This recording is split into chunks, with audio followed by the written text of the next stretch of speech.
Don't just sit there and waste your precious time. When you want to do something, do it right away. Do it when you can. It's the only way to live life without regrets. Thanks, Sonic. Alright, so have you ever gone to someone else's house that you really never met before, really don't know them, like extended family or something like that, and long before they take you to see the game collection downstairs, you kind of already know they're a gamer by what else you're seeing around their house? It's kind of what we're talking about today. So you enter my home and you walk right into the living room. And it's a pretty nice place. I do my best to keep it kind of minimalist and Spartan, so there's not much cleanup to do. You're looking around, you're not seeing a whole lot of obvious game stuff. I mean, there's a Nintendo Switch, yes. There's a Sega Genesis Mini. Hey, what's this down below? Hey, it's Mugman from Cuphead. So you've got to know, okay, this guy's not just a video game player. This guy's got to be a gamer, man. He's got Mugman over here. Right, Hicks? Yeah, coasters are very much needed. There's an Indianapolis coaster. There's a German football club coaster. But when you really need some energy in a Mega Man game, skip a Red Bull and have an energy tank. And guess what it's got in it? Coasters. Talk about a nice Christmas gift, Kevin. Have you ever heard of the protagonist Abe? Well, if you haven't, feel free to check out Oddworld Abe's Exodus, the sequel. It was released in 1998. It was a relatively popular PlayStation title. Anyway, I got this bottle opener at E398 as I'm hopping from booth to booth and just exploring. So it's kind of a cool collector's item. I didn't even know I had it for the longest time. It was stuffed in a silverware drawer all the way in the back. And then years later, I found it and it's in pristine shape and it glows in the dark.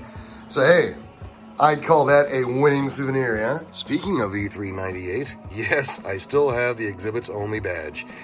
That's me, a musician for Epix Entertainment. It was a small company out of Georgia that was making a 3D shooter, and they asked me to do the music for it, which I did. The game never came out, but hey, it was my first foray into writing game music, so. And yes, I also went to E3 in 1997. Went alone that year, but it was the first time I'd ever gone, and I got to meet Victor Ireland and Zach Meston of Working Designs and play games that hadn't come out yet. It was the time of my life. Oh yeah, Pixel Pals. Now, the first time I saw one of these things, I saw the Sonic one. I was like, what the hell is this, man? How come I've never heard of these things? So, of course, I had to hunt them all down and get them. And here we go. The Genesis Mini, the Sega CD Mini, the 32X Mini, 32X and Sonic and Knuckles Mini, and Sonic the oh, wait a minute. No, that's... I need Sonic the Hedgehog 1 Mini. Thank you very much. There we are. It's so cute. Yes, you are. You are so cute. Now, one might reasonably ask, what's the point in having a Genesis Mini? You already have like 3 Sega Genesis machines down there, plus a Mega SG. Yes, I do. And while this can play games, and while it's a nice machine, you can't put carts in it, which is really the charm of the Genesis for the most part. And no, I don't need it, but it kind of is a collectible. I mean, just take a look at it. It's wonderful, it's extraordinarily cute, and it's pretty much spot on. It's a very expensive collectible, yes, but I'm not going to play it. I'm certainly going to display it. It's all part of the Sega universe that I just kind of had to have. So, also included are these lovely posters. I'll be happy to go over them with you, with Remy in tow. Gorgeous, isn't it? It's hard to beat. But it got me thinking, how come Tails never had his own game? They didn't want me to have my own damn game. I mean, they just reached out and took my soul away, man. I have a soft spot for foxes. Yeah. I also have a soft spot for Ecco the Dolphin, as you might already know.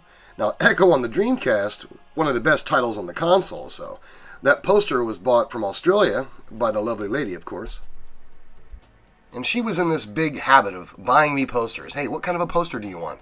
And I figured Pac-Man would be a good one because, that was one of the first games I really got into, so I should have some representation, along with an energy drink. Look at those. Now, when Lisa was in the groove of buying all these things for me, I was still heavy into Phantasy Star Online. I was playing it all the time. So that Dreamcast, that Japanese Dreamcast poster is one of the first ones I got. I think it is the first one I ever got. That Universe one for the PlayStation 2 and PC came out a bit later.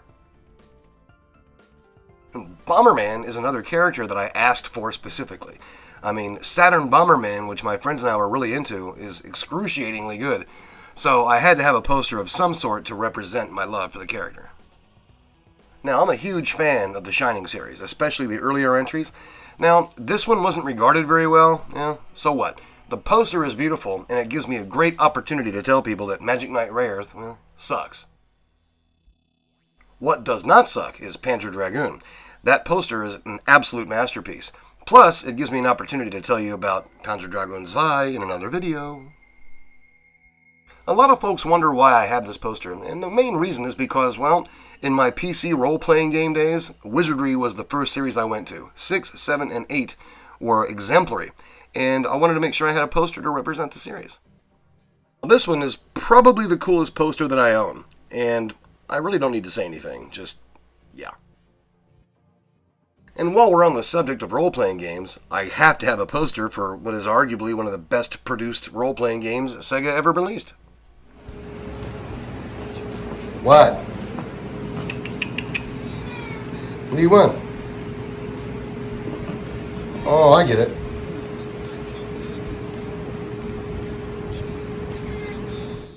Hey, Amiibos, you have Mario, you have Samus, you have these characters, I don't know who that is, you have Luigi, you got Ryu, and he's going to Dragon Punch, you got the Star Fox, and you have my favorite, Shovel Knight, leads the way to Knuckles. Alright, haha. Bottom line is, I like Amiibos as long as they fit. Alright, now look, if you're any kind of a collector and you have no Zelda representation anywhere in your house, there's a problem. So I implore you, hey, wait a minute, that's my favorite band, XTC, but that's something different. The Legend of Zelda, there must be representation for that game somewhere in the house. 1 item, 100 items, doesn't matter, as long as it's there. And by the way, man, those pixel pals are so awesome! I mean, come on, that's badass, isn't it? Let me have it. Again, the point of all of this is really not to show off, it's just to show and share.